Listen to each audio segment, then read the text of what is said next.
Shalom. Apa kabar saudara hari ini? Tetap semangat melayani Tuhan. Yang semangat melayani Tuhan, mari bangkit berdiri, beri sorak-sorai yang meriah bagi Tuhan Yesus Kristus. Dia layak kita tinggikan, Dia layak kita agungkan. Kebaikannya nyata atas kita untuk selama-lamanya. Penyertaannya dinyatakan begitu sempurna bagi kita. Sebab Dia Allah yang setia, Yesus Kristus, kesetiaannya nyata bagi kita. Syikirala mataka syikir.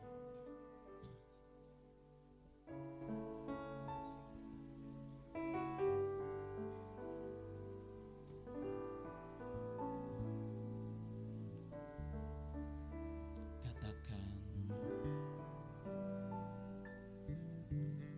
Bapa, Kau setia.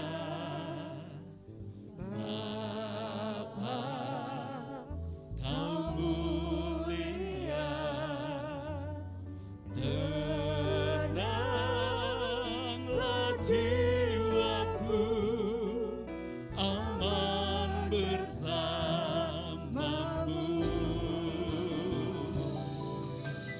Lebih dari harta, Kaulah segalanya.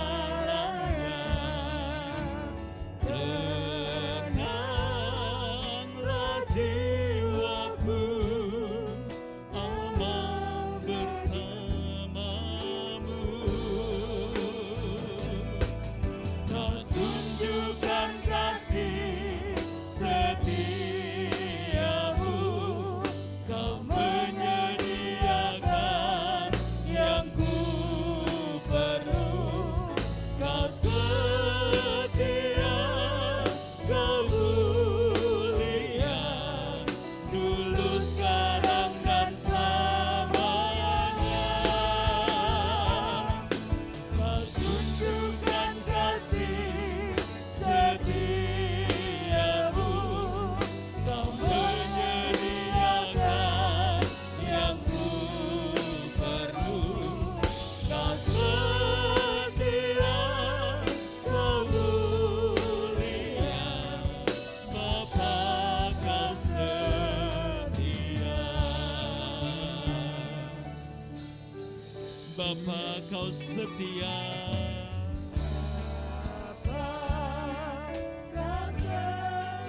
Haleluya.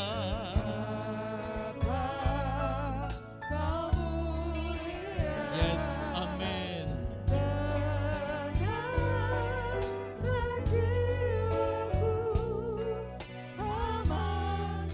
Yes, haleluya. Oh, oh, oh.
setiamu.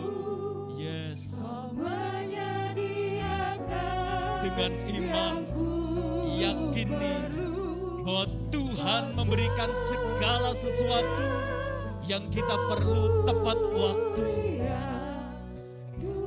Haleluya. Kau tunjukkan kasih setia. Haleluya. Kau menyediakan yang ku perlu. Benar Tuhan. Kau setia, kau mulia, Bapa kasih. Sekali lagi katakan kau tunjukkan. Kau Tunjukkan kasih Yes. setia. Kami mengakui di hadapan-Mu Tuhan bahwa Engkau setia. Segala sesuatu Engkau sediakan sesuai kemuliaan-Mu bagi kami. Syukur kami punya Bapa yang setia seperti-Mu. Engkau selalu menunjukkan kasih setiamu. Tunjukkan kasih setiamu. Yes, haleluya. Menyediakan yang ku Amin, perlu. amin, amin. Kau setia, kau mulia, Bapa kasih. Ya, haleluya. Kau tunjukkan kasih-Mu.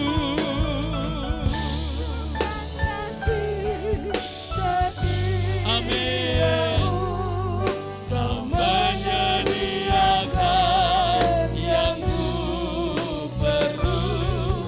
Kau setia, kau mulia, dulu, sekarang, dan selamanya. Haleluya.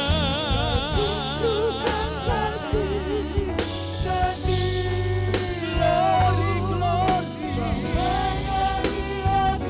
Sikir rapat angkasan dan lepat kasih. Kau mulia, Bapa kau setia, kau setia, engkau setia, kau setia, kau mulia, kau setia, kau mulia, Bapa kau setia.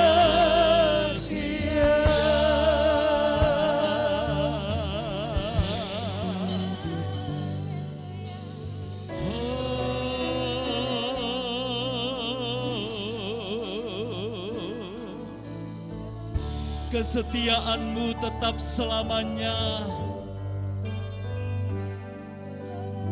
Kuasa-Mu nyata bagi kami selamanya. Kami umat-Mu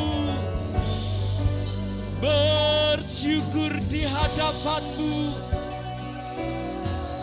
Naikkan mazmur pujian bagi-Mu Bapa.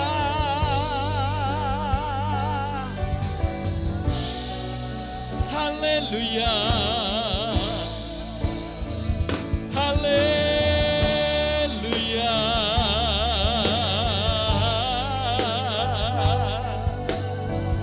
Haleluya. Haleluya. Puji bagi-Mu Yesus. Kemuliaan bagi-Mu Tuhan. Pengagungan, penghormatan bagi-Mu. Kiara pata kasih kini, kiara lama ya sakara pata kasih kini. Haleluya.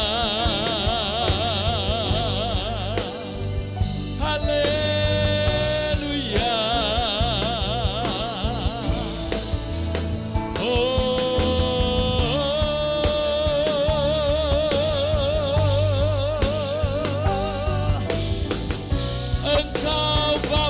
yang baik, yang berkuasa atas kami. Kiara lama ya sakarapata kasih, kiara lama takasandara lapata kasih.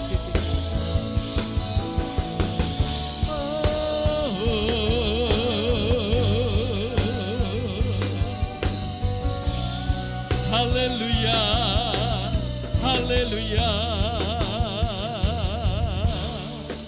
Shikira lapata kasandara lapata kasih. Kiara lama ya sanara lapata kasandara lapata kasih. Shikira lamata kasih, lapata kasih. Engkau begitu setia kepada kami Tuhan. Engkau menyediakan segala sesuatu bagi kami tepat waktumu. Engkau punya takaran yang tepat untuk setiap kami anak-anak-Mu. Maka kami terus berharap kepadamu, bergantung kepadamu. Pengharapan kami hanya di dalam-Mu Yesus. Apa yang tidak kami lihat saat ini, Engkau jadikan bagi masa depan kami. Sebab Engkau setia memelihara kami. Waktu demi waktu Engkau menyertai kami. Penyertaan yang sempurna dalam hidup kami. Kami mampu melewati setiap badai hidup. Kami melewati gelombang hidup dan Engkau memberikan kekuatan baru bagi kami. Maka kami terus bersyukur kepadamu. Haleluya. Dengan iman dan segenap hati katakan, bersamamu Bapa. Haleluya. Ku lewati semua perkenananmu ya, teguhkan hatiku. Engkau yang bertindak, memberi pertolongan, anugerah-Mu besar melimpah bagiku. Bersamamu ya Bapa, bersamamu Bapa, ku lewati semua. lewati semua Haleluya. perkenanan. Ya Ralamata Kasyana Ramayasa. Teguhkan Amin. hatiku. Amin. Engkau yang bertindak, memberi pertolongan. Yes, amin.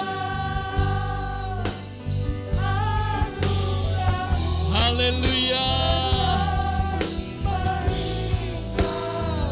Waktu saya serahkan pada hamba-Nya. Bersamamu Bapa, ku lewati semua perkenananmu ya, teguhkan hatiku. Engkau yang bertindak,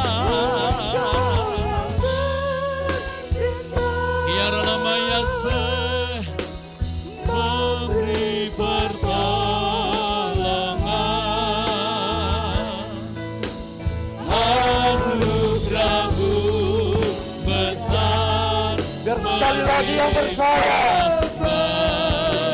Tambah kuat, angkat suaramu, angkat hatimu tinggi bagi Allah. bersamamu Bapa.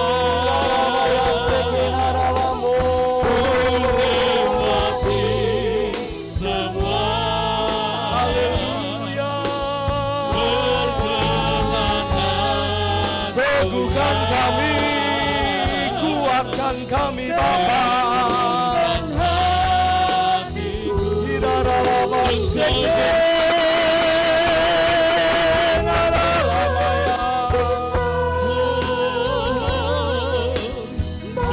Beri pertolongan, anugerah-Mu besar melimpah bagiku.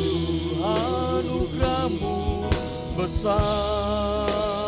Anugerah-Mu besar Sekali lagi dengan penuh percaya.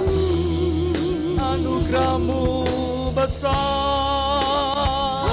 Anugerah-Mu besar Melimpah bagimu.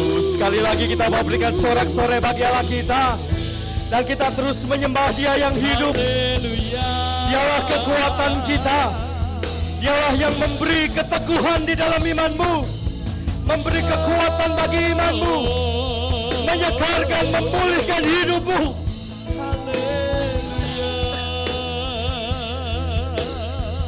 Haleluya. Lama sekenara lamu, iralamaya sekenara lamaya. Haleluya.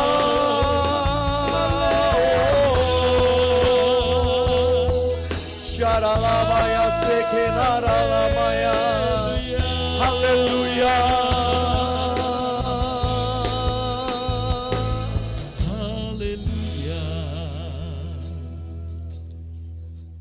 Kami rindu menikmati hadirat-Mu terus, Bapa. Menikmati kasih dan anugerah-Mu sepanjang hidup kami. Karena kami tahu, kami percaya ketika Engkau ada di dalam setiap hati kami, apapun masalah mampu kami hadapi, apapun pencobaan mampu kami hadapi karena Engkau beserta kami, Bapa. Terima kasih Tuhan. Kami mau terus bersuka cita di dalam pengharapan. Kami mau terus bersabar di dalam segala kesesakan kami. Dan kami mau bertekun di dalam doa. Sebab kami yakin bahwa segala penderitaan yang kami hadapi di zaman sekarang ini tak akan melebihi apa yang Engkau akan berikan kelak di hadapan kami. Ketika kami terus menjaga iman percaya kami tetap kuat di dalam Engkau, Bapa. Terima kasih Tuhan Yesus, terima kasih. Berfirmanlah bagi setiap kami sore malam hari ini. Menjadi kekuatan yang luar biasa bagi kami. Demi nama Yesus Kristus yang hidup, kami sepakat terus menyerahkan hidup ini ke dalam tangan Engkau. Di dalam nama Yesus Kristus Tuhan, kami berdoa dan mengucap syukur. Sekalian kita yang percaya, kita aminkan bersama-sama. Amin. Sekali lagi kita mau berikan kemuliaan bagi Allah kita yang terbaik. Silakan duduk kembali. Tuhan Yesus memberkati. Terima kasih buat segenap tim pemuji di tempat ini yang sudah memberkati kita pada sore hari ini. Shalom Bapak Ibu Saudara, selamat sore, selamat kita bertemu kembali di dalam kasih Tuhan kita Yesus Kristus. Sehat-sehat semua, amin. Ada yang belum divaksin sampai sore malam hari ini? Kalau belum, mari saudaraku jangan pernah takut. Orang Prancis bilang jangan parno. Jangan paranoid, ketakutan yang berlebih. Aduh, itu nanti kalau dimasukin chip bagaimana? Aduh, nanti kalau seperti antikris bagaimana? Badan Pekerja Harian GBI sudah menetapkan bahwa vaksin COVID-19 aman-aman saja. Gak usah takut berlebih-lebihan. Kita butuh vaksin itu untuk menjaga tubuh kita dari serangan virus yang mematikan. Sekalipun saya mau katakan, sekalipun sudah divaksin, tidak menjamin 100% kita imun terhadap COVID ini, tetapi minimal sudah ada pageripun yang menjaga kita. Minimal, kalaupun toh diizinkan terkena kembali atau terkena COVID ini, amit-amit jabar bayi. Sakitnya banyak yang bercerita kepada saya, tidak lebih sakit dibanding yang pertama ketika kena. Tidak lebih sakit, tidak lebih lama durasinya dibanding ketika pertama kali kena. Karena otak kecil kita sudah memberikan warning, sudah terbiasa dengan virus COVID-19. Maka sekali lagi, jangan pernah takut. Ayo yang belum divaksin. Di tempat ini banyak tenaga-tenaga kesehatan yang diberkati Tuhan, banyak jejaring yang ada. Manfaatkan beliau-beliau ini untuk kita segera vaksin. Yang sepakat katakan amin. Dan pagi pada malam hari ini diberikan judul firman Tuhan kepada saya, miliki iman yang teguh. Sebelum kita belajar lebih jauh, mari bersama-sama kita membuka di dalam Injil Matius pasal yang ke-9 ayat yang ke-29. Injil Matius pasal yang ke-9 ayat yang ke-29. Dengan tidak mengurangi rasa hormat, kita mau bacakan ayat ini bersama-sama dengan suara yang mantap, suara yang keras. Ayat ini kita bacakan bersama-sama. Injil Matius pasal yang ke-9 ayat yang ke-29. Pada hitungan yang ketiga kita mulai. 1, 2, 3. Lalu Yesus menjamah mata mereka sambil berkata, jadilah kepadamu menurut imanmu. Terima kasih, Tuhan Yesus memberkati. Jadilah menurut imanmu. Bukan jadilah menurut akal budimu, kepandaianmu, kebisaanmu, kemampuanmu, skillmu. Bukan jadilah menurut hak harta kekayaanmu, kebendaanmu, martabatmu, harkatmu, jabatanmu. Bukan jadilah menurut siomu, peruntunganmu. Tahun ini sionya nembe bagus, baru bagus-bagusnya. Tidak seperti itu. Tapi firman Tuhan berkata, jadilah menurut imanmu. Iman yang teguh, iman yang kokoh, amat sangat diperlukan di dalam kita menghadapi COVID yang belum juga mereda. Selama 1,5 tahun ini, mulai bulan Maret tahun yang lalu sampai hari ini, sebagian besar tema khotbah di tempat ini selalu dan senantiasa bersinggungan dengan apa yang namanya COVID-19. Dampak yang ditimbulkan tidak saja menyerang secara ragawi kita, psikis kita akibat sakit penyakit yang diakibatkan oleh COVID. Tapi lebih daripada itu, COVID juga meluluh lantakan sendi-sendi ekonomi, meluluh lantakan sosial, strata sosial yang ada. Begitu mengerikan. Bulan Juni, Juli yang lalu, ketika kita sudah merasa mulai aman, tenang-tenang sudah mulai melandai, meledak lagi di beberapa provinsi di Indonesia ini. Varian terbaru, Delta, meluluh lantakkan perekonomian dan sosial yang ada di Republik ini. Iman yang kuat, iman yang teguh amat sangat dibutuhkan. Lukas pasal yang ke-18 ayat yang ke-8. Injil Lukas pasal yang ke-18 ayat yang ke-8. Ibu Hana akan bacakan bagi kita sekalian. Mengapa kita harus memiliki iman yang teguh? Mengapa kita harus memiliki iman yang kuat? Aku berkata kepadamu, ia akan segera membenarkan mereka. Akan tetapi, jika anak manusia itu datang, adakah yang mendapati iman di bumi? Yang anak manusia cari kemudian hari, kelak kemudian hari, sekali lagi, bukan kebisaan kita, bukan rumah kita yang berjibun, bukan harta kita yang banyak, saldo di rekening kita yang begitu luar biasa banyak, bukan. Sekali lagi, bukan harkat, martabat, derajat kita yang dia cari, tapi anak manusia datang kelak di kemudian hari. Dia mencari dan mencari, adakah iman di bumi ini? Adakah iman di hati setiap orang yang percaya? Mengapa Tuhan begitu menghargai iman di hatimu? Mengapa Tuhan begitu respect terhadap iman di setiap hati kita? Karena tanpa iman, kita tidak akan pernah melihat kemuliaan Allah. Menyatakan yang sepakat katakan amin. Iman yang kuat, iman yang teguh, pasti iman itu benar. Karena seringkali orang berkata, aku beriman, aku percaya. Tetapi iman percaya yang dipunyai bukanlah iman percaya yang benar. Seperti apa iman yang benar itu, bro? Seperti apa iman yang benar itu, mas? Iman yang benar pertama adalah iman itu iman yang percaya. Satu, iman yang percaya. Percaya bukan saja di mulut saja, percaya bukan lip service saja, tetapi percaya juga melakukan kehendak Bapa. Yang mengerti sepakat katakan amin. Matius 7:21 berkata, bukan setiap orang yang berseru kepadaku Tuhan, Tuhan akan masuk ke dalam kerajaan surga, melainkan mereka yang melakukan kehendak Bapa, itulah yang akan menerima kapling di surga. Jatah tempat di surga disediakan bukan pada setiap orang yang memanggil Yesus Tuhan, tetapi yang melakukan kehendak Bapa. Yang ketiga, iman yang benar adalah iman itu harus bergerak. Yakobus pasal yang kedua ayat yang ke-26 berkata, iman tanpa perbuatan adalah mati. Yang pertama, kita harus percaya. Yang kedua, iman yang benar adalah iman yang melakukan kehendak Bapa. Yang ketiga, iman yang benar adalah iman yang bertindak.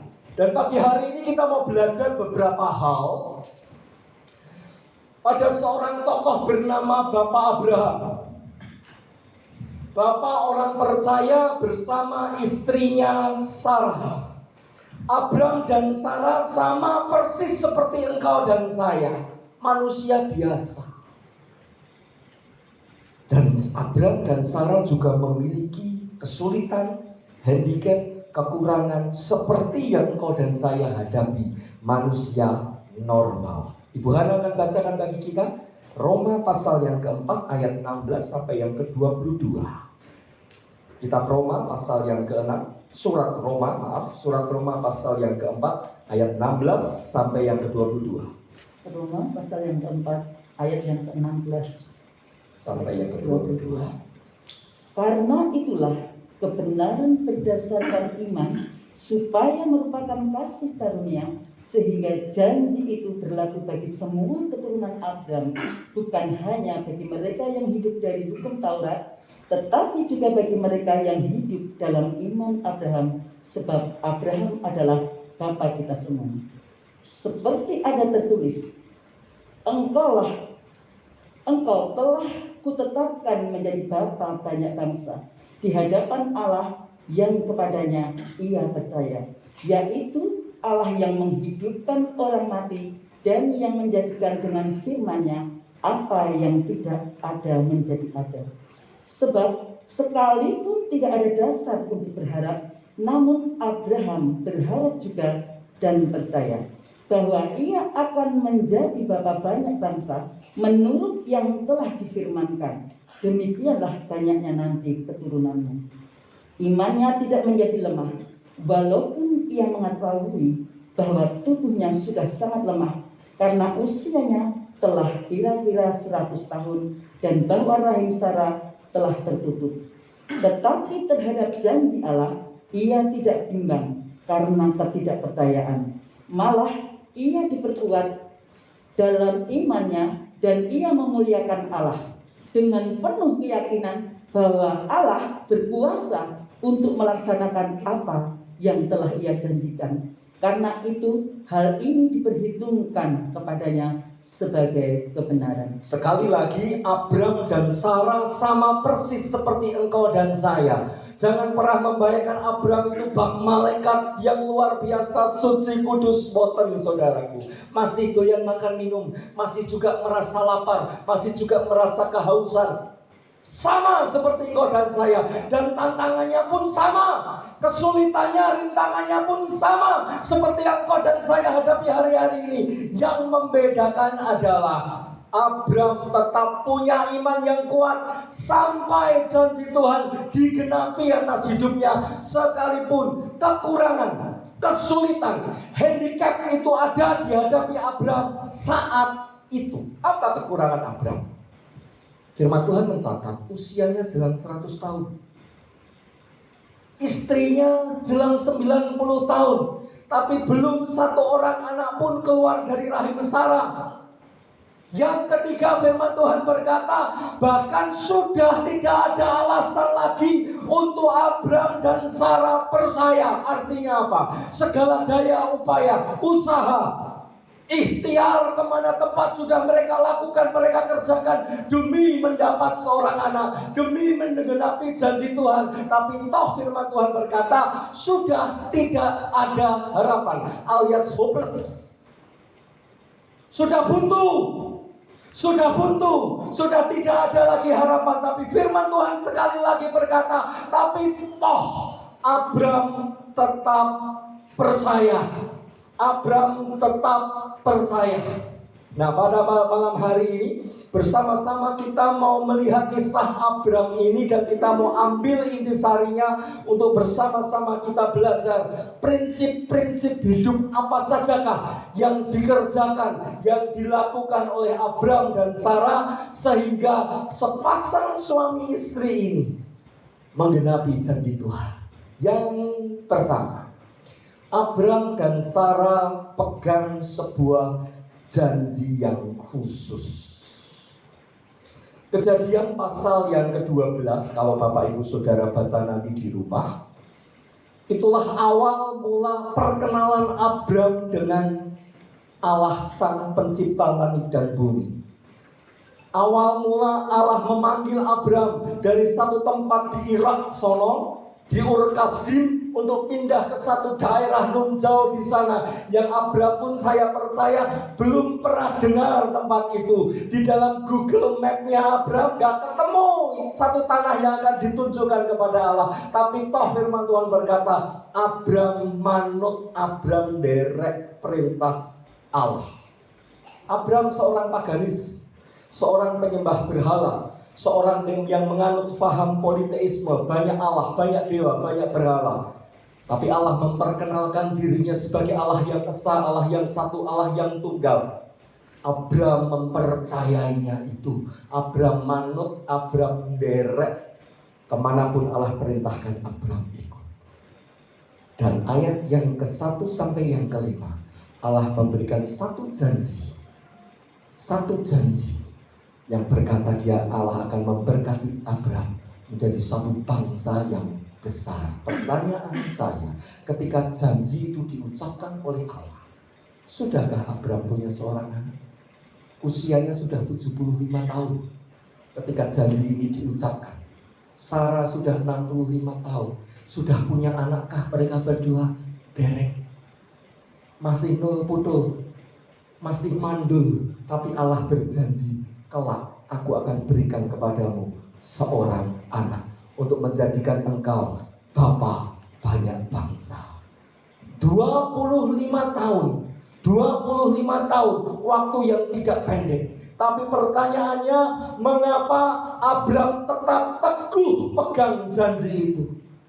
Kalau kita runut mulai ayat pasal yang ke-12 hingga pasal yang ke-22, kita akan melihat 3 kali banyaknya Allah mengulang janji-janjinya kepada Abram tentang Abram akan diberikan seorang anak. Bahkan nubuatan yang diberikan Allah begitu presisi, begitu persis tentang siapa yang akan diberikan kepada Abram.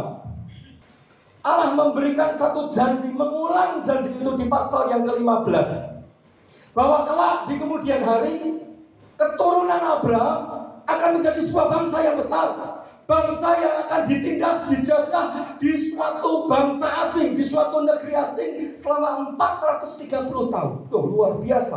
Allah sudah menubuatkan sedemikian presisinya, sedemikian pasnya. Bahkan di ayat yang ke-17, ketika Abram dan Sarah sudah jatuh ke dalam pencobaan, Abram mengingkari janji Tuhan. Sekali lagi, Tuhan kita tidak pernah mengingkari janjinya. Sepakat katakan amin. Tapi engkau dan saya yang seringkali mengingkari janji Tuhan. Bukan Allah yang meninggalkan kita, seringkali kita yang membelakangi Allah. Dan itu yang dilakukan Abram. Cara kerjanya Tuhan berbeda dengan cara kerja kita. Yang mengerti katakan amin. Cara kerjanya Tuhan berbeda, cara kerjanya Allah berbeda dengan cara kerjanya Abram dan Sarah. Sekian puluh tahun Tuhan juga belum memberikan aku anak. Maka Sarah berkata kepada Abram, "Dan bagus, ambillah istri yang lain. Aku punya seorang budak yang cantik namanya Hagar dari tanah Mesir. Ambillah dia, siapa tahu ketika kau berhampiri dia, berhubungan intim dengan dia bisa hamil punya anak." Dan orang Jawa bilang, sinten ngertos bisa jadi pancingan. Biar aku punya anak mungkin demikian. Mungkin Tante Sarah ini juga keturunan Jawa, mungkin ya ada darah Jawa jadi tahu budaya Jawa. Cari pancingan dulu, begitu pikir Tante Sarah. Ini isuk aja. Hamilah Hagar, lahirlah Ismail. Abram satu saat berkata kepada Allah di pasal yang ke-17 ayat 18 dan 19, "Ya Allah, bukankah Ismail ini juga anak keturunanku, darah dagingku? Izinkan dia ada di hadapanmu, menjadi anak pilihanmu, menjadi anak perjanjianmu, untuk menggantikan apa yang sudah kau janjikan kepadaku dan Sarah," kata Abram. Tapi Allah berkata, no, boten. Aku sudah berjanji kepadamu, hanya istrimu Sarah, wanita merdeka itu yang akan melahirkan keturunan bagimu. Yang disebut keturunan Abram bukan dari anak yang lain. Firman Tuhan mencatat bukan dari Ismail, tapi dari anak Sarah, anak yang dikandung oleh Sarah, Ishak. Toh Abram dan Sarah nyemplung, jatuh dalam pencobaan, menuruti hawa nafsunya, menuruti kedagingannya, tidak sabar menanti janji Tuhan. Dan efeknya, dampaknya, implikasinya sampai hari ini, karena saya yakin, saya percaya tidak ada Tuhan yang sama, yang memberikan firman yang berbeda, sehingga ada dua umat, dua keyakinan yang saling bertikai sampai hari ini. Efek buruknya ketika Abram mengambil istri Hagar sampai hari ini, keturunan Ishak dan Ismail terus bertikai. Bahkan kalau penjenengan sekalian dolan dalam tanda kutip ke medsos yang ada, Anda akan lihat begitu banyak pertikaian di sana. Gegara apa? Keyakinan. Siapa benar, siapa salah. Itu salah satu akibat yang disebabkan Abram tidak sabar jatuh di dalam pencobaan. Janji Tuhan kembali diucap di Kejadian pasal yang ke-18. Keturunanmu adalah yang lahir dari istrimu Sarah, bukan dari yang lain. Abram pegang teguh janji Tuhan. Kalau firman Allah di dalam Filipi pasal yang keempat ayat ke-19, Allahku akan mencukupi segala keperluanku menurut kekayaan dan kemuliaannya. Itu janji yang diberikan Allah kepada engkau dan saya. Pegang janji firman. Abram hanya punya janji, satu janji dari Tuhan, tapi dia pegang teguh janji khusus itu. Janji yang luar biasa itu, dia pegang janji itu. Mengapa Abram bisa teguh pegang janji Allah itu? Karena Abram kenal siapa yang memberi janji. Yang pertama, prinsip yang pertama, Abram pegang janji yang khusus. Yang kedua, karena Abram mengenal siapa yang memberi janji. Sebelum kita mengikat satu perjanjian kerjasama, partnership dengan seseorang, atau mungkin perusahaan penjenengan, pabrik penjenengan, usaha penjenengan, berinteraksi dengan perusahaan lain, modal apa yang harus engkau punya? Yang pasti modal kapital kita, keuangan kita, finansial kita, kemampuan kita, dan yang lebih daripada segalanya, kita punya rasa kenal terhadap si orang yang mau ajak kita kerjasama. Demikian juga dengan adik-adik saya kelak di kemudian hari. Sebelum engkau menetapkan pilihanmu, mas-mas yang ganteng sebagai imam-imammu kelak, mbak-mbak yang cantik, siocie yang cantik-cantik sebagai penolongmu. Seperti Kejadian 1:18 katakan bahwa Hawa itu adalah penolong bagi Adam. Sebelum kita menjatuhkan pilihan kita kepada pasangan hidup kita kelak, modal utama adalah apa? Kenal. Ngerti siapa yang mau kita ajak hidup bersama kelak. Mengerti Bapak Ibu? Abram tahu, Abram kenal siapa yang memberi janji. Pertanyaan saya, bagaimana cara penjenengan dan saya kenal siapa yang memberi janji? Allah memperkenalkan dirinya lewat dua hal. Hal khusus dan hal yang umum. Hal khusus lewat pengorbanan Yesus Kristus Tuhan. Hal umum kita bisa melihat alam semesta ini.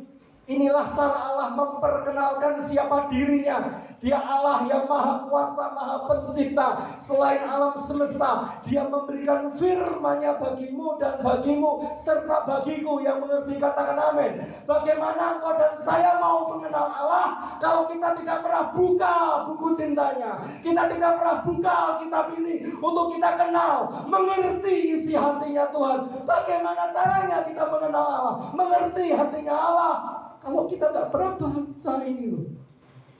Saya tidak pernah bosan-bosannya ajak penjenengan sekalian, ayo baca firman, baca firman. Bosan nih masih ya, bosan nih tulisannya cilik-cilik. Dan bersyukurlah engkau dan saya, kita punya Alkitab. Alkitab terjemahan yang sudah diterjemahkan dalam bahasa di mana engkau dan saya bisa mengerti. Sekalipun Alkitab ini tidak bisa untuk dihafalkan karena begitu banyaknya jutaan kata yang ada, tapi bersyukurlah engkau dan saya diberikan kemampuan untuk mengerti. Yang sepakat katakan amin. Ada beberapa keyakinan yang berkata umat terjemahan itu kebangetan, gak ngerti bahasa aslinya. Tapi bagi saya lebih bersyukur mengerti, paham isi Alkitab ini daripada menghafal tapi tidak mengerti sama sekali. Bersyukurlah Anda dan saya memiliki Alkitab yang sudah dipermudah untuk diterjemahkan, untuk engkau dan saya mengerti isi hati Tuhan. Tapi lebih kebangetan kalau penjenengan sekalian gak pernah mau buka kitab ini. Bukanya hanya seminggu sekali, itu pun dibacakan oleh Bu Guru, dibacakan oleh Bu Hana. Gak hafal ayatnya di mana, pasalnya di mana, kebangetan. Ayo, gak pernah bosan-bosannya saya dorong penjenengan. Saya tarik penjenengan. Ayo baca firman supaya apa toh? Kita kenal. Kita ngerti siapa Allah kita. Firman Allah di dalam Mazmur pasal yang ke-119 ayat yang ke-105 berkata, firman-Mu itu pelita bagi kakiku, terang bagi jalan-jalan. Bagaimana di jalan yang gelap gulita di depan kita, kita bisa tetap berjalan dengan aman tanpa pelita. Hanya dengan lampu senter, hanya dengan lampu tepok, hanya dengan lampu petromak, hanya dengan lampu yang terang benderang, kaki kita tidak akan terantok. Yang mengerti katakan amin. Pelita kita hanya firman ini. Baca, supaya apa? Engkau kenal. Ketika engkau kenal siapa Allah kita, engkau dan saya akan sanggup pegang itu janjinya. Sekalipun firman Tuhan berkata sampai kapanpun, kita nggak ngerti janji itu akan digenapi. Tapi ketika kita kenal, kita pegang janji itu sampai janji itu digenapi. Engkau dan saya akan melihat kemuliaan Tuhan dinyatakan. Yang ketiga, setelah yang pertama pegang sebuah janji yang khusus, Abraham mengenal siapa yang memberi janji. Yang ketiga, Abraham fokus pada yang beri janji. 25 tahun itu bukan waktu yang pendek, bukan waktu yang sebentar. Kalau Tuhan ngomong kepada Abraham, 25 tahun aku akan beri janji. Abraham akan sabar. Karena sudah ada deadline-nya, deadlock-nya, ada waktu penghabisannya. Tapi Allah nggak pernah berjanji berapa tahun akan memberikan seorang keturunan bagi Abraham. 25 tahun menanti bukan saat waktu yang gampang. Kalau engkau dan saya hari-hari dilalui penuh sukacita, enjoy, dompet selalu kandel, saldo di rekening senantiasa terisi, enak. Waktu 25 tahun itu tetap maus.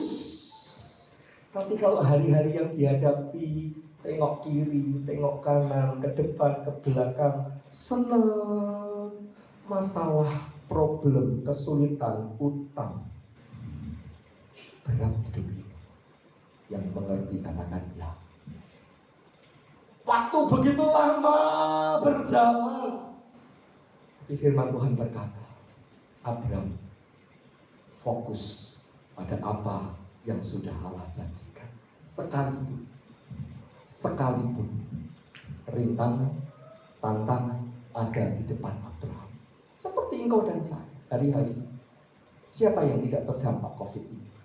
Saya mau katakan semua di tempat ini terdampak. Habakuk pasal yang ketiga ayat 17 berkata, sekalipun pohon ara tidak berbuah,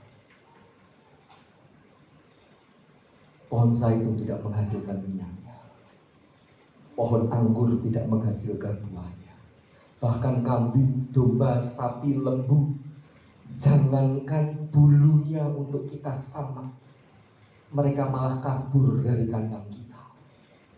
Hari-hari ini semua mengalami apa yang namanya kesulitan, himpitan. Seperti halnya Abraham mengalami handicap.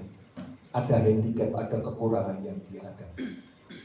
Tapi toh Abraham tetap fokus. Mengapa? Dia kenal siapa yang beri janji.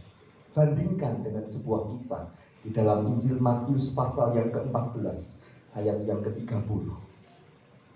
Matius pasal yang ke-14 ayat ke-30 saya bacakan kepada panjenengan sekalian. Injil Matius pasal yang ke-14 ayat ke-30. Tetapi ketika dirasanya tiupan angin, takutlah ia dan mulai tenggelam lalu berteriak, Tuhan, tolonglah aku. Konteks pasal ini bercerita ketika 12 orang murid bersama-sama naik ke sebuah perahu untuk menyeberang Danau Genesaret, Danau Galilea. Simon Petrus, salah seorang murid senior, ketika satu malam mereka dihantam oleh gelombang angin saka yang begitu hebat, perahu mereka digoncangkan. Simon Petrus melihat seseorang berjalan menghampiri mereka dan mereka mengenali dia Yesus. Apa yang dilakukan Petrus? Singkat cerita, Petrus berkata, Tuhan, kalau itu engkau, ulurkan dan izinkan aku berjalan seperti engkau di atas air. Apa yang terjadi? Yesus pun mengulurkan tangannya dan Petrus pun melangkahkan kakinya untuk keluar dari perahu dan mulai berjalan di atas air.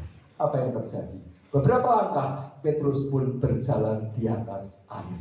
Di depannya ada gurunya, di depannya ada mentornya, di depannya ada Mesias yang dia tahu, dia percaya. Beberapa hari yang lalu di depan mata kepalanya sendiri, Petrus dan murid-murid melihat bagaimana Yesus mengubah 5 roti dan 2 ekor ikan untuk memberi makan 5.000 orang laki-laki, belum termasuk wanita dan anak-anak. Satu mukjizat yang luar biasa. Tetapi ketika gelombang laut daripada Danau Genesaret itu berhembus dengan begitu tingginya, angin berhembus dengan begitu kencangnya, iman Simon Petrus pun gugur, rontok, gentar. Dan apa yang terjadi? Petrus pun tenggelam. Banyak hal kita melihat mukjizat Tuhan dinyatakan untuk membuat engkau dan saya percaya. Tapi toh seringkali kita tidak fokus terhadap janji Tuhan. Kita lebih fokus pada kesulitan, problem, masalah yang kita hadapi. Itu manusiawi, ya manusiawi. Tapi seringkali saya katakan kepada rekan-rekan sekerja saya, tugas kita, bagian kita hanya berusaha sekuat, semampu, sebisa kita, ditambah percaya. Bagiannya Tuhan, Dia mendatangkan mujizat bagi setiap usaha kita. Yang mengerti katakan amin. Apa yang bisa kita kerjakan hari-hari? Selain kita tetap menjaga iman kita dan terus berusaha, hasil akhir pasrah. Hasil akhir terserah yang empunya berkat. Berkat itu madein surga, bukan madein kita, bukan made in kita. Kita nggak bisa bikin berkat, kita nggak bisa bikin rezeki. Usaha semampu, sebisa, sekuat tenaga kita, plus percaya. Kau akan melihat janji Tuhan digenapi atas hidupmu, dan saya sepakat katakan amin. Fokus kepada janji Tuhan. Fokus kepada janji Tuhan. Pegang janji yang khusus itu. Kenali siapa yang beri janji itu, dan tetap fokus. Yang terakhir, yang keempat, belajar bekerja sama dengan Tuhan. Sekalipun sudah terima janji, lihat mujizat demi mujizat dialami oleh Abram dan Sarah.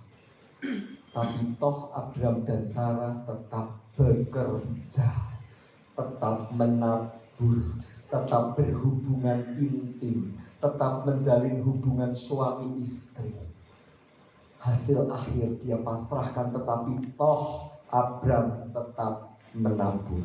Saya mau bertanya, kalau Tuhan sudah berjanji sekian lamanya, lalu kita hanya tengok pindo, tengok pindo, tengok tidak mau berusaha, hanya tumpang tangan sedekap, apakah ada hasil?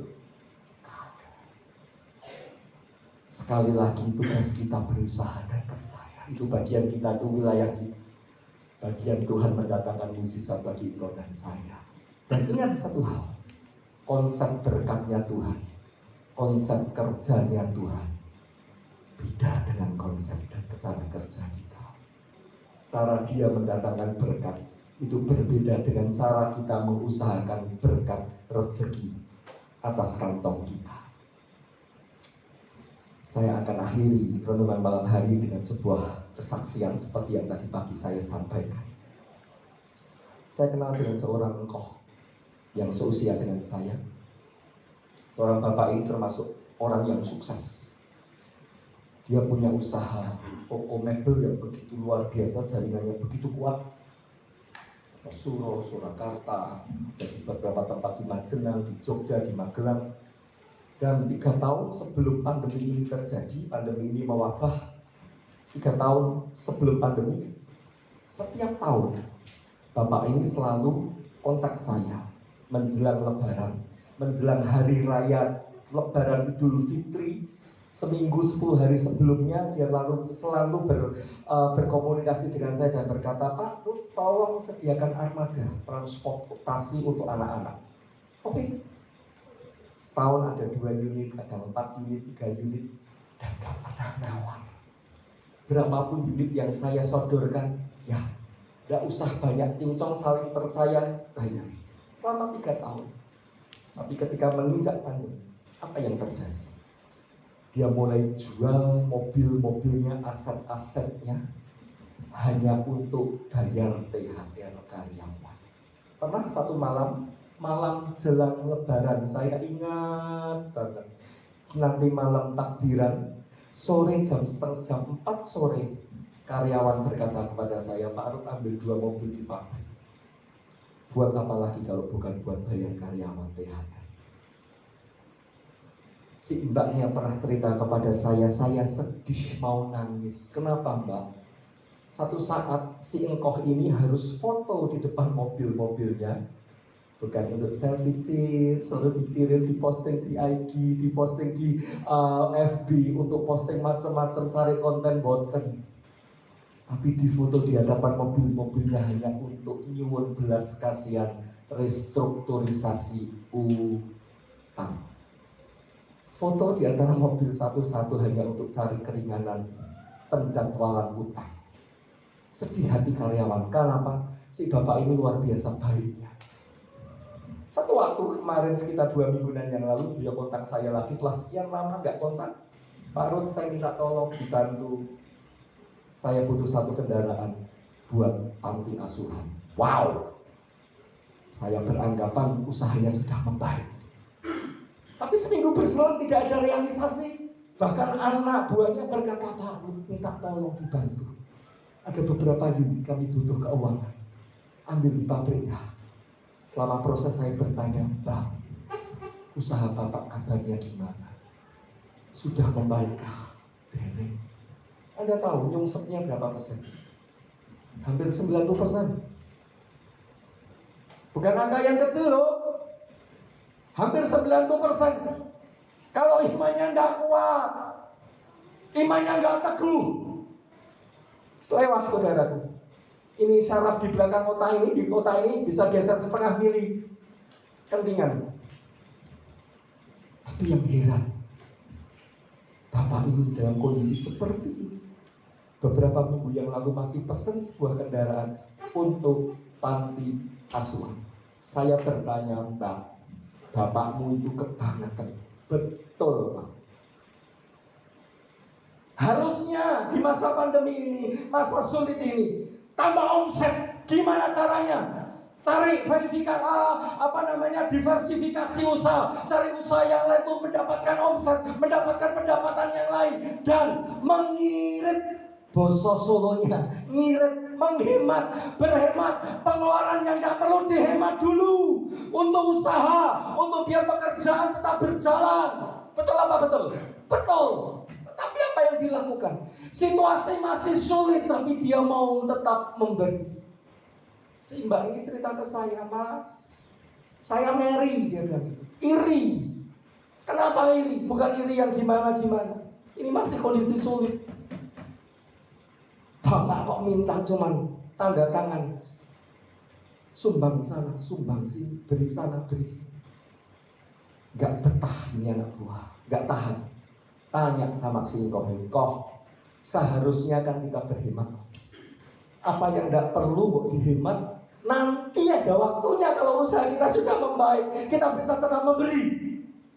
Itu logika kita, itu cara pikir kita. Tapi apa kata si Ikoh ini? N, kebetulan namanya N. Cara Tuhan memberkati aku. Dia punya cara sendiri, cara yang spesial untuk memberkati aku.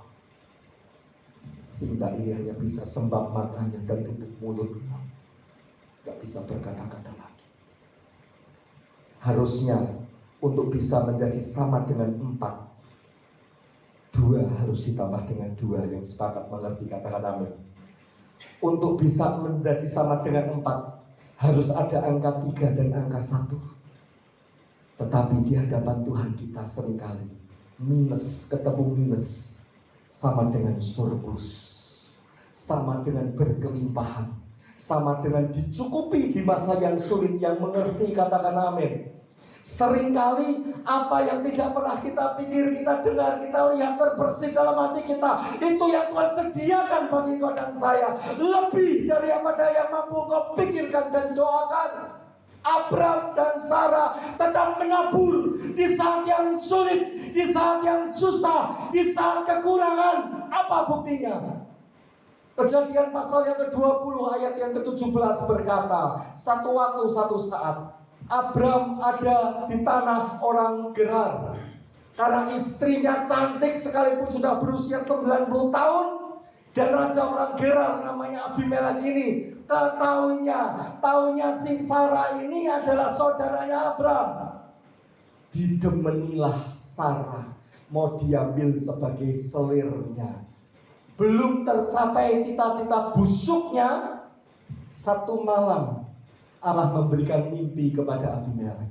Jangan sekali-kali engkau sentuh orang yang aku kasihi. Nanti Anda bisa baca dalam Kejadian pasal yang ke-20. Ini orang pilihanku, jangan engkau utak-atik. Dan Allah menulai, Allah memberi tulah pada bangsa orang-orang Gerar. Semua wanita Gerar mandul, gak bisa punya anak. Apa yang dilakukan Abraham? Firman Allah mencatat ayat ke-17. Abram memohonkan ampun pada mereka, mendoakan mereka supaya wanita-wanita Gerar bisa bunting lagi, bisa terbuka rahimnya. Pertanyaan saya, apakah rahim Sarah sudah terbuka? Belum. Apakah Sarah sudah punya anak? Belum. Tetapi toh Abram memberikan syafaatnya, doanya bagi mereka yang belum punya anak. Singkoh tadi berkata, memberi dari kelebihan itu gampang, memberi dari uang sisa itu mudah, tetapi memberi dari kekurangan kita, memberi dari keterbatasan kita, itu yang seringkali Tuhan kehendaki atas hidupmu dan hidupku. Bro, mas, jangankan nyelengi nabung 100-200 ribu sebulan, untuk makan sehari 3 kali aja nggak gampang hari-hari ini. Jatah sepiring harus dikurangi setengah centong untuk 1 hari bisa cukup makan sekeluarga. Itu kenyataan yang kita hadapi hari-hari. Tetapi sekali lagi, beri bukan dari kelebihanmu, beri dari keterbatasan, beri dari kekurangan. Seperti Yesus katakan kepada para murid yang melihat seorang janda memberikan seketik 2 ketik uang receh di hadapan Tuhan. Wanita itu memberi lebih besar daripada orang-orang Farisi dan ahli Taurat yang memberi sekepok uang persembahan. Apa kata Yesus? Karena wanita itu memberi dari segala kekurangannya. Apa yang bisa memberi hari-hari? Mungkin doamu, mungkin syafaatmu bagi saudara-saudara kita yang membutuhkan. Aku sendiri masih susah.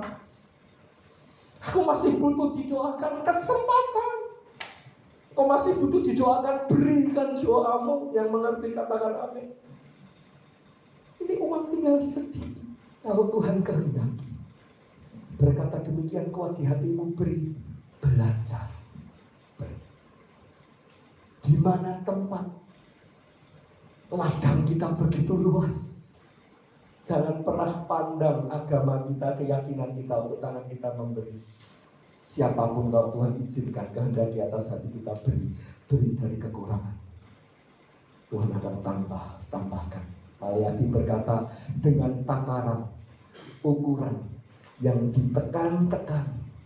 Orang Solo bilang dipelenet-pelenet, digoncang-goncang, dikocak-kocak, tapi toh meluap, bertambah banyak rezeki yang engkau terima. Yang sepakat katakan amin. Memberi dari kekuranganmu, tetap menabur, terus menabur. Bahkan Ishak pun menabur. Firman Tuhan berkata, bukan di saat cuaca baik, cuaca musim semi, cuaca untuk layak menanam, tidak. Firman Tuhan berkata, Ishak menabur di masa kekeringan dan dia menuai 30 kali lipat, 60 kali lipat, 90 kali lipat. Ishak menabur di saat kesusahan, kesulitan, kekeringan. Yang pertama, Abram pegang teguh janji firman. Karena Abram kenal siapa yang memberi janji. Yang ketiga, Abram fokus kepada siapa yang memberi janji. Tidak fokus kepada masalah yang dihadapi.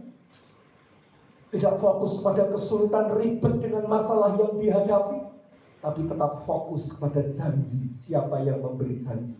Yang terakhir, Abram dan Sarah tetap bekerja sama, terus menabur, terus berhubungan intim, sampai janji Tuhan digenapi. Kesimpulannya, saya undang petugas mimbar untuk bisa bersama-sama melayani kita. Milikilah iman yang teguh, iman yang kuat hari-hari ini, dengan tetap pegang janji Tuhan, dengan cara lebih mengenal Tuhan kita, mengarahkan pandangan kita kepadanya, dan tetap bekerja sama dengan Tuhan. Maka kita akan mengalami keajaibannya. Soli Deo Glory. Tuhan Yesus memberkati. Engkau baik, sangat baik. Firman-Mu berkata di dalam Pengkhotbah pasal yang ketiga ayat yang ke-11, semuanya akan indah pada waktunya. Sekalipun seringkali kami tidak bisa menjalani proses untuk sampai pada titik indah pada waktunya. Mari Tuhan mampukan setiap kami untuk kami tetap kuat di dalam Engkau sampai penggenapan janji itu terjadi bagi kami. Mujizat itu bukan hanya berbicara tentang ketika sakit penyakit kita disembuhkan. Mujizat itu tidak saja berbicara ketika kesulitan kita berakhir. Mujizat tidak saja berbicara ketika hutang-hutang kita terlunasi. Mujizat tidak saja berbicara tentang keuangan yang terus lancar. No, boten. Tapi mujizat juga berbicara tentang ketika engkau dan saya tetap kuat menanggung segala perkara. Tetap kuat, tetap teguh di dalam setiap cobaan, di dalam setiap sakit penyakitmu, di dalam setiap kekuranganmu, di dalam setiap kesulitanmu. Ketika engkau dan saya tetap kuat menanggung segalanya ini, itulah mujizat juga yang Tuhan berikan bagimu dan saya. Tetap percaya, tetap percaya. Dia baik.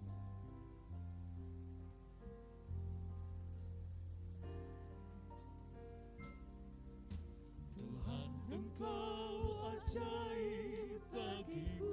Mari bersama-sama naikkan pujian ini dengan sungguh hati. Ada yang tak mungkin bagimu. Kau yang telah berfirman dan semuanya jadi. Sekali lagi, Engkau ajaib. katakan bersama-sama, Tuhan, Engkau ajaib bagi kami. Tuhan Engkau ajaib bagiku. Engkau ajaib bagiku. Tak mungkin bagimu. ku percaya. Semua yang kau saksikan berkuasa tanganmu. Tuhan Engkau ajaib. Sama-sama katakan, sungguh. Percaya tiada yang mustahil. Mujizat masih ada Dalam hidupku, sembuhkan sakitku, pulihkan jiwaku. Mari sambil bangkit berdiri bersama-sama. Angkat hatimu, suaramu sembah. Percaya tiada yang mustahil. Mujizat masih ada Dalam hidupku, sembuhkan sakitku, pulihkan jiwaku. Mari sambil angkat kedua tanganmu tinggi, katakan dengan percaya. Sungguh ku percaya. tiada yang mustahil. Mujizat masih ada dalam hidupku. Sembuhkan sakitku, Pulihkan jiwaku. Mujizat masih ada bagiku. saya rindu jemaat saja katakan, sungguh ku percaya. Haleluya.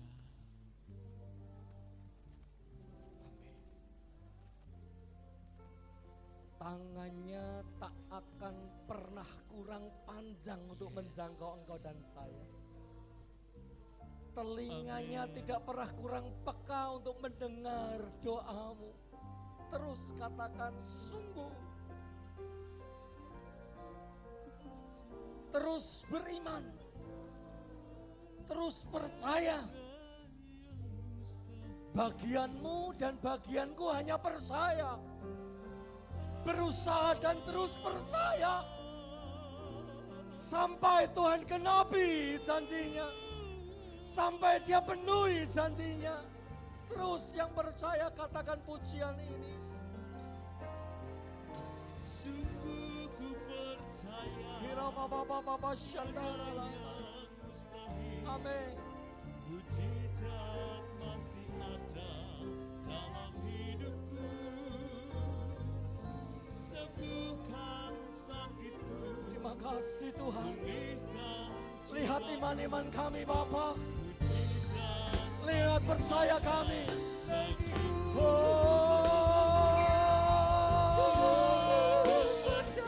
Waktu masa kampanye. Yang mustahil, mujizat masih ada dalam hidupku. Sembuhkan sakitku, pulihkan jiwaku. Mujizat masih ada bagiku. Sungguh percaya tiada yang mustahil, mujizat masih ada dalam hidupku. Sembuhkan sakitku, pulihkan jiwaku. Mujizat masih ada bagiku.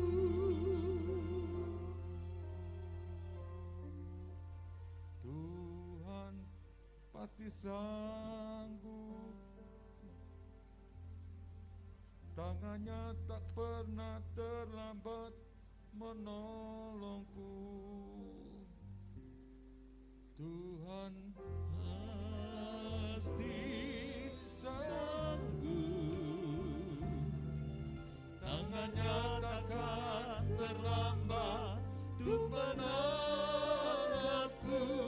Tuhan pasti sanggup, percayalah, Dia akan tinggalkanku.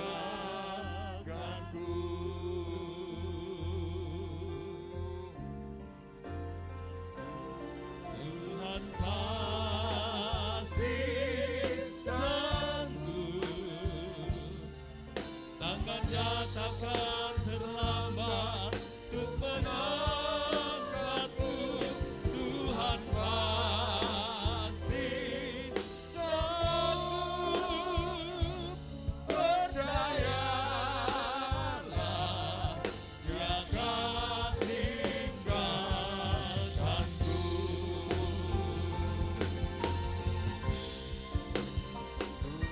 Tuhan pasti sanggup, tangannya takkan terlambat untuk menolongku. Tuhan pasti sanggup, percayalah, Dia akan tinggalkanku.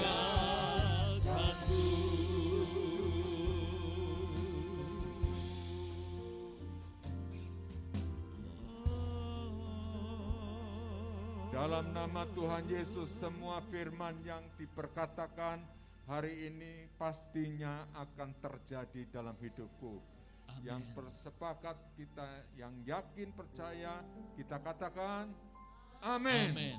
Beri kemuliaan bagi nama Tuhan. Puji Tuhan, mari kita berdiri bersama untuk mengakhiri ibadah kita sore hari ini. Kita naikkan pujian, tiada terukur kasih setiamu. Ya.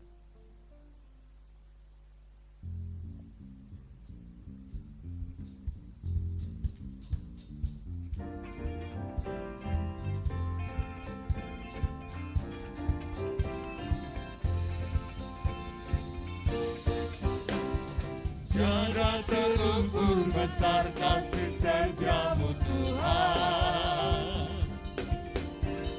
panjang dan lebarnya melebihi lautan, jauh tinggi mengatasi langit, dalamnya tak dapat kuselami. Kasih setiamu besar selamanya.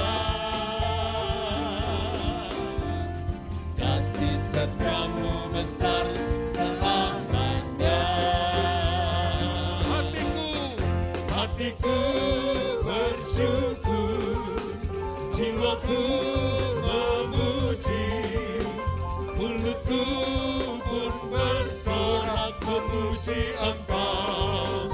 Yesus, ajaib perbuatanmu, besar anugerahmu, takkan berhenti ku memuji namamu.